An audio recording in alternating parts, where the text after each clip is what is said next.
حضرت امام تاج الدین ابو النصر عبد الوہاب بن علی بن عبد الکافی السبکی رحمہ اللہ تعالی، وفات سن 771 ہجری۔ طبقات الشافعیۃ الکبریٰ میں ایک مناظرہ نقل کرتے ہیں حضرت امام شافعی اور امام احمد بن حنبل رحمہ اللہ کے درمیان۔ حضرت امام محمد بن ادریس شافعی رحمہ اللہ وفات 204 ہجری۔ حضرت امام احمد بن محمد بن حنبل رحمہ اللہ وفات 241 ہجری۔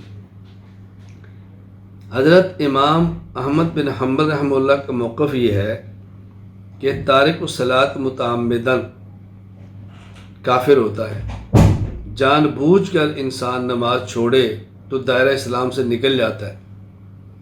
تو حضرت امام شافعی رحمہ اللہ تعالیٰ نے امام احمد سے فرمایا، یا احمد اتقول انہ یکفر، کہ جو جان بوجھ کے نماز چھوڑے آپ اسے کہتے ہیں وہ کافر ہے؟ فرمایا نعم۔ حضرت امام شافعی فرمانے لگے، اذا کان کافرا فبما یسلم، اگر وہ کافر ہے تو اب اس کے مسلمان ہونے کا طریقہ کیا ہوگا؟ امام احمد بن حنبل فرمانے لگے وہ کہے لا الہ الا اللہ محمد الرسول اللہ صلی اللہ علیہ وسلم۔ حضرت امام شافعی نے فرمایا، فالرجل مستدیم لہذا القول لم یترکہ، وہ تو ہمیشہ کلمہ پڑھ رہا ہے، اس نے اس کلمے کو چھوڑا تھوڑا کہ دوبارہ پڑھے، کوئی انکار کیا کہ دوبارہ پڑھے، وہ تو کلمہ پہلے سے پڑھتا ہے۔ اب حضرت فرمانے لگے، یسلم بأن یصلی، اس کا حل یہ ہے کہ وہ نماز پڑھے، مسلمان ہو جائے گا۔ امام شافعی فرمانے لگے، صلاۃ الکافر لا تصح ولا یحکم بالاسلام بہذا، جب ایک شخص کافر ہے تو حالت کفر میں اس کی نماز تو ٹھیک نہیں ہوتی، قبول نہیں ہوتی، تو مسلمان کیسے ہوگا؟ اگر آپ فرماتے ہیں کلمہ پڑھے تو کلمہ تو پہلے پڑھ رہا ہے، اگر آپ کہتے ہیں نماز پڑھے تو کافر کی نماز قبول نہیں ہوتی، تو مسلمان کیسے ہوگا؟ کہتے ہیں فانقطع احمد و سکت، حضرت امام احمد بن حنبل رحمہ اللہ یہاں پر خاموش ہو۔ اب دیکھیں دونوں مجتہد ہیں، بڑے درجے کے مجتہد ہیں، اور ایک اجتہادی مسئلے پر گفتگو کی جا رہی ہے، پیار اور محبت کے ساتھ گفتگو کی جا رہی ہے۔ حضرت امام احمد بن حنبل رحمہ اللہ تعالی وفات 241 ہجری۔ ان کا ایک مناظرہ سیر اعلام النبلاء میں درج ہے اور بہت معروف ہے، جس پر حضرت امام احمد بن حنبل رحمہ اللہ نے بہت مشقت بھی اٹھائی ہے خلق قرآن کے مسئلہ پر۔ 3 صدی ہجری میں مسئلہ خلق قرآن کو بہت شد و مت کے ساتھ زیر باس لایا گیا۔ اس وقت جو خلیفہ وقت معتصم باللہ، ان کے دربار میں امام احمد بن حنبل کو بیڑیاں لگا کے لایا گیا۔ خلق قرآن پر 3 دن تک مناظرہ ہوتا رہا۔ حضرت امام احمد بن حنبل تنہا ہونے کے باوجود اپنے موقع پر ڈٹے رہے اور پیچھے نہیں ہٹے۔ ہاتھ بیڑیاں بھی ہیں، قید بھی ہے، تنہا بھی ہیں، لیکن عالم ربانی کی اپنی شان ہے، وہ جو بات کہتا ہے ڈٹ جاتا ہے، اپنے موقف سے پیچھے نہیں ہٹا کرتا۔ یہ عالم ربانی کی شان ہے۔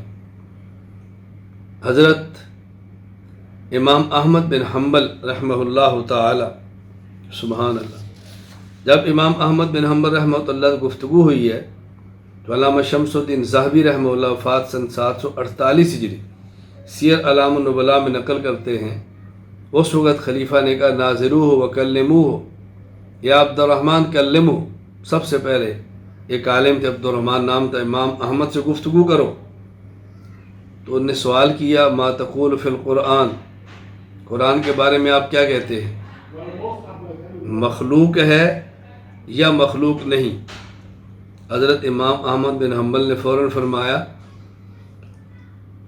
ما تقول انت فی علم اللہ، فسکت،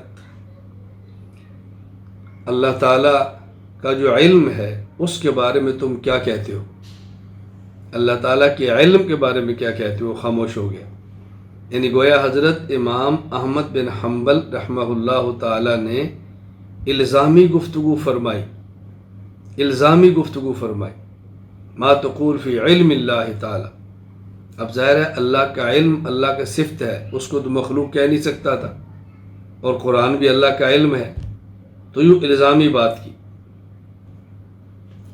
پھر بازو نے کہا قرآن کہتا ہے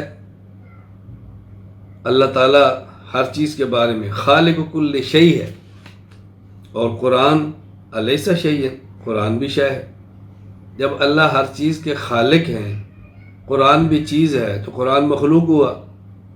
حضرت امام احمد بن حنبل رحمہ اللہ فرماتے ہیں اللہ تدمر کل شیء فدمرت الا ما اراد اللہ، جب اللہ کسی ہوا کو حکم دیتے ہیں ہر چیز کو مٹا دو، ہر چیز مٹتی ہے، لیکن جس کو اللہ نہیں چاہتے وہ نہیں مٹتی۔ اللہ اکبر، اس کا ان کے پاس کوئی جواب نہیں بنا۔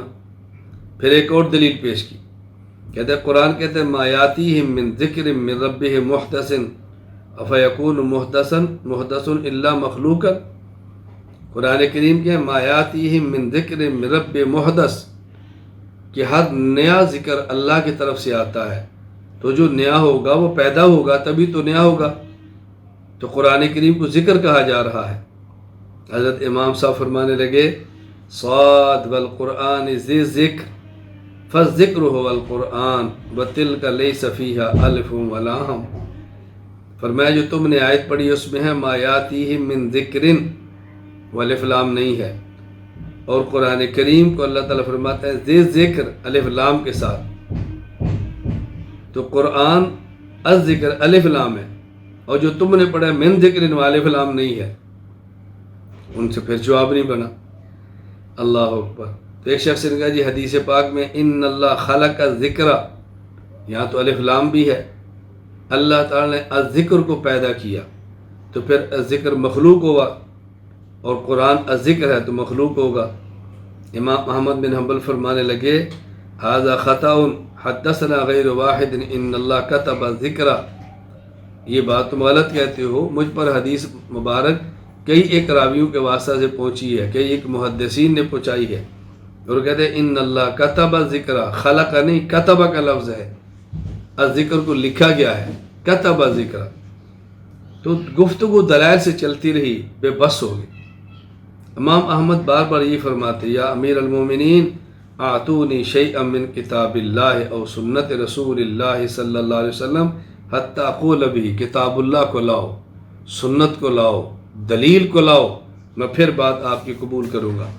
تو دیکھ حضرت امام احمد بن حنبل رحمہ اللہ تعالی کس طرح کھڑے ہیں دلیل کے ساتھ، اللہ اکبر، کس طرح دلیل کے ساتھ کھڑے ہیں۔